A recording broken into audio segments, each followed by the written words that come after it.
Hello दोस्तों, we are back for our reaction channel में। तो आज हम रिएक्शन करने जा रहे हैं। एक मूवी है, बहुत ही आउट क्लास मूवी है, उसको एक्सप्लेन करेंगे, देखेंगे एंड में। आप एंड में अपनी राय भी देंगे और आपसे भी गुजारिश है आप भी अपनी एंड में राय का इजहार ज़रूर करें। अगर आपको पसंद आए तो लाइक करेंगे, ना पसंद आए तो डिसलाइक कर दें। मूवी का नाम है इनसाइडियस द लास्ट की, 2018 है। बहुत ही आउट क्लास मूवी है, आप देखें एंड में अपनी राय भी दें और प्यारा सा कमेंट करें। तो चलते हैं वीडियो की तरफ।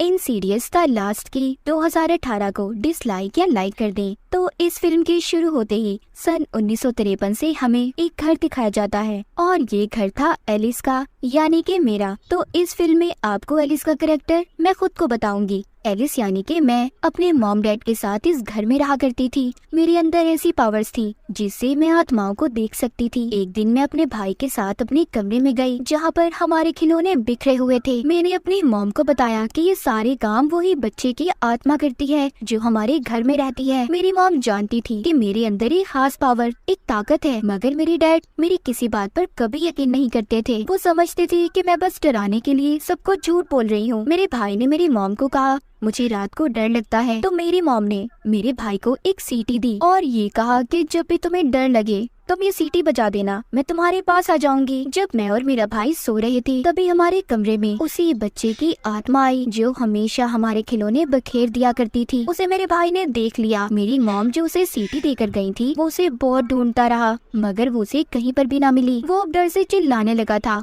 उसकी आवाज सुनने के बाद मेरे डैड वहाँ पर आ गए और मुझसे पूछा क्या तुमने फिर से कोई आत्मा देखी है, जिस पर मैंने हाँ बोला। तब मेरे डैड मुझे नीचे ले गए और बहुत मारा। बेसमेंट में बंद कर दिया था क्योंकि वो मेरे बारे में ये जानते थे कि मैं जानबूझकर ये सब कुछ करती हूँ। मैं लोगों को डराती हूँ क्योंकि मेरे डैड मेरी इन हरकतों की वजह से तंग आ चुके थे कि मुझे भूत प्रेत आत्माएं नजर आती हैं। तभी अचानक से वहाँ पर बेसमेंट की लाइट बंद हो गई और तभी मुझे वहाँ से एक आवाज आई जो मुझसे कह रही थी कि अगर तुम्हें रोशनी चाहिए तो तुम्हें ये दरवाजा खोलना होगा। दूर एक दरवाजे से जो बेसमेंट में बना हुआ था उसके सुराख से रोशनी बाहर आ रही थी और ये आवाज भी मुझे वहीं से आई। वहाँ पर उस दरवाजे की चाबी भी थी। मैंने उस दरवाजे को खोल दिया जो मेरी बहुत बड़ी गलती थी। उस दरवाजे से एक शैतानी आत्मा बाहर आई और उसने मुझ पर अपना कंट्रोल कर लिया और उस चीज ने वहीं पर मेरी मॉम को भी मार दिया। जिसके बाद वक्त गुजरता गया, मैं बड़ी हो गई और अपनी मॉम की मौत का कसूरवार खुद को समझती थी। एक दिन मैंने अपने घर पर एक लड़की को देखा जो बहुत अजीब हुलिये में थी। मतलब वो एक आत्मा थी जो बस मुझे ही नजर आ रही थी।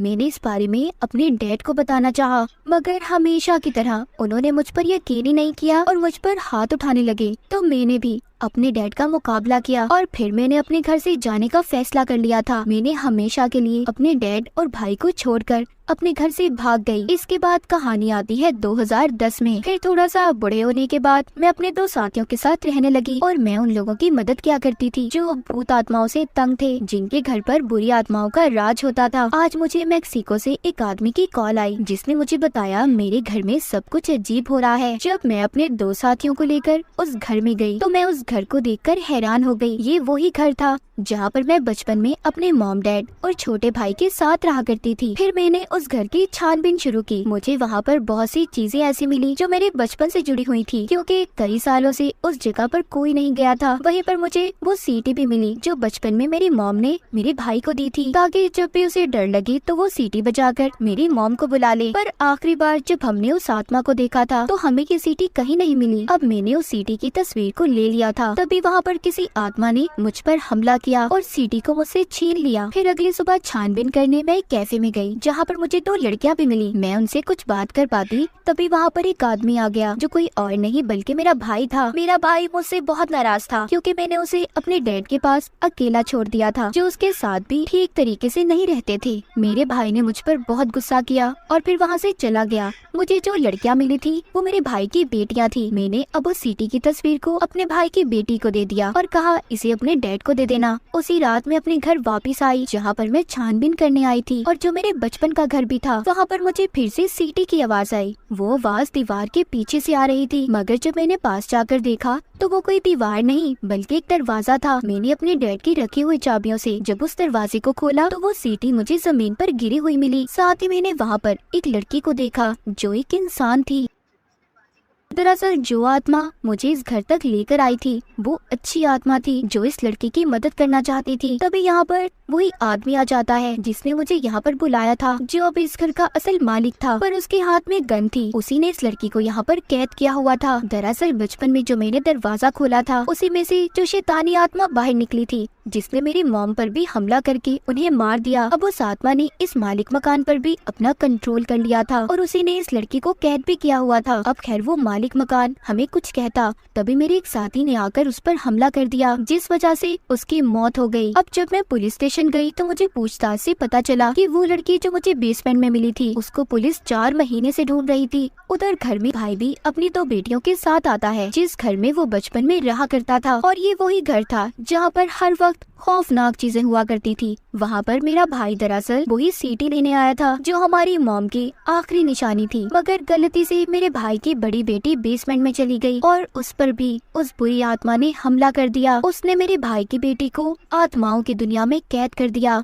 जिससे असल दुनिया में वो कोमा में चली गई। अब मैं अपने भाई की बेटी को बचाने के लिए कुछ भी करने को तैयार थी। अब जब मैंने छानबीन की तो मेरे सामने सारी सच्चाई आ गई। मुझे यहाँ पर पता चला आज से कुछ साल पहले जब मैंने बचपन में दरवाजा खोला था जिसमें से बुरी आत्मा आजाद हुई जो दूसरी दुनिया से आई थी। उसने मेरी मॉम को मारने के बाद मेरे डैड पर अपना कंट्रोल कर लिया, जिसके बाद मेरे डैड बुरे काम करने लगे। वो लड़कियों को पकड़कर उन्हें कैद कर देते और फिर मार देते थे। आखिरी बार मैंने अपने घर को छोड़ने से पहले जिस लड़की को अपने घर पर देखा था वो कोई आत्मा नहीं थी बल्कि एक लड़की थी, एक इंसान जिसको मेरे डैड ने ही कैद किया हुआ था। अब सब कुछ सच जानने के बाद मुझे अपने भाई की बेटी को हर हाल में बचाना था और दूसरी दुनिया से वापस लाना चाहती थी। अब खैर मैंने जब छानबीन शुरू की तो मुझे एक संदूक मिला। जैसे ही मैंने उसे खोला बहुत अजीब था। वो बुरी आत्मा जो दूसरी दुनिया से आई थी उसने मेरे गले को पकड़ लिया और मेरी भी आत्मा को अपने साथ दूसरी दुनिया में ले गई। फिर मैंने उस दुनिया में अपना बचपन देखा। छोटी एलिस ने मुझे बताया कि वो आत्मा जो हमारी दुनिया में है उसे की फेस कहा जाता है, जिसके पास हमारी दुनिया और दूसरी दुनिया की चाबियां हैं। तभी वो आत्मा पीछे से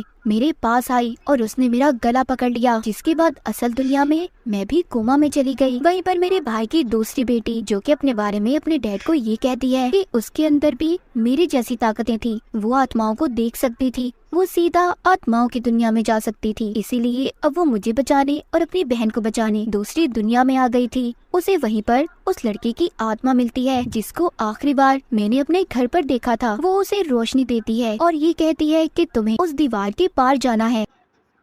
उस दरवाजे के पार आ गई थी जहाँ पर बहुत सारे जेल बने हुए थे। उसी एक जेल में उस आत्मा ने मुझे भी कैद किया हुआ था। वहीं पर मैंने देखा एक जेल में से मेरे डैड बाहर आते हैं और उसे की फेस आत्मा ने मेरे जेल को भी खोल दिया और मुझे ये कहा जाओ अपने बचपन का बदला लो अपने डैड से, क्योंकि वो मेरे साथ हमेशा से बुरा सलूक किया करते थे। मुझे गुस्सा आ गया और यहाँ पर मैंने यानी कि एलिस ने अपने डैड को ऐसे मारा जैसे वो मुझे बचपन में मारा करते थे। पर जब मैं ऐसा कर रही थी तो की फेस आत्मा को ताकत मिल रही थी, क्योंकि जब जब इंसानों के बीच नफरत बढ़ती है तो उसी की फेस आत्मा यानी उस शैतान को ताकत मिला करती थी। और जब मेरे भाई की बेटी यहाँ पर आई तो उसने मुझे मेरे डैड को मारने से रोका और मेरे स्टिक को भी लेकर तोड़ दिया, जिससे मैं अपने डैड को मार रही थी। मैंने देखा कि कीफेस ने मेरे भाई की बेटियों की आत्माओं को कैद किया हुआ है। मैंने उससे यहाँ पर एक सौदा किया कि वो मेरे भाई की बेटियों को छोड़ दे और मुझे मारकर यहाँ पर मेरी आत्मा को कैद कर ले। ये सुनकर वो कीफेस शैतानी आत्मा मुझे मारने लगी और साथ ही साथ मेरे भाई की बेटी को भी मार रही थी जिसे उसने पहले पकड़ा था। उधर असल दुनिया में उसका जिस्म भी खत्म हो रहा था। तभी उस दुनिया में जहाँ पर मैं कैद थी मेरे डैड ने उस की फेस पर हमला किया तो उसने उनकी आत्मा को भी खत्म कर दिया और फिर जिसके बाद उसने मेरे गले में अपनी उंगलियां डाल दी। पर तभी मेरे भाई की छोटी बेटी ने मुझ तक वो सीटी फेंकी जो मुझे बचपन में मेरी मॉम ने दी थी। जब मैंने उस सीटी को बजाया तो वहाँ पर मेरी मॉम आ गयी। उन्होंने उस की फेस शैतानी आत्मा को खत्म कर दिया। अब मैं अपने भाई की बेटी की आत्मा को उसके जिस्म तक पहुँचाना चाहती थी, मगर हमें वहाँ से निकलने का कोई रास्ता नहीं मिल रहा था। तभी मुझे एक दरवाजा मिला जिसकी चाबियां भी मेरे पास थी। जब मैंने उसे खोला उसके अंदर जाकर मुझे अपने भाई की बड़ी बेटी का जिस्म नजर आया, जिसके बाद मैंने उसकी आत्मा को उसके अंदर भेज दिया। उससे हुआ ये उसे असल दुनिया में भी होश आ गया। फिर मेरी मॉम ने मुझसे कहा कभी भी अपने आप को मेरी मौत का कसूरवार मत समझना, और ये कहकर वो आत्माओं की दुनिया में चली गई। जिसके बाद मुझे और मेरे भाई की छोटी बेटी को भी असल दुनिया में होश आ गया, पर हम बहुत जख्मी थे, जिसके बाद हमें हॉस्पिटल ले जाया गया।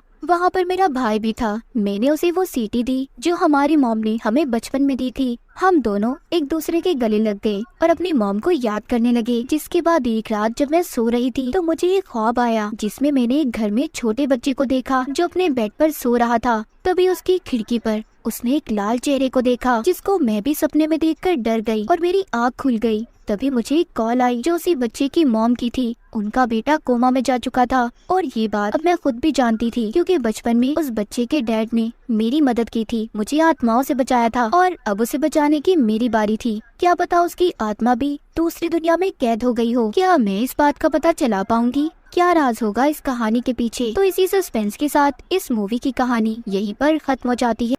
तो ये थी मूवी, बहुत ही आउट क्लास अमेजिंग। अगर आपको पसंद आए तो लाइक करेंगे, ना पसंद आए तो डिसलाइक कर दें। शुक्रिया।